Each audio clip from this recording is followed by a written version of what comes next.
The B-21 Raider is an advanced stealth bomber currently being developed by Northrop Grumman for the United States Air Force. It is designed to replace the aging fleet of B-1 Lancer and B-2 Spirit bombers, providing next-generation capabilities to the U.S. Strategic Bomber Force.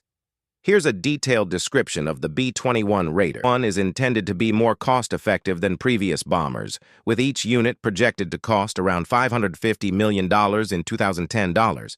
The U.S. Air Force plans to procure at least 100 B-21 Raiders. Service entry. The first B-21 flight is anticipated in the mid-2020s, with initial operational capability expected in the late 2020s. The B-21 Raider represents the future of U.S. strategic bombing, incorporating the latest advancements in stealth, avionics, and weaponry. Its development underscores the importance of maintaining a credible and effective bomber force in the face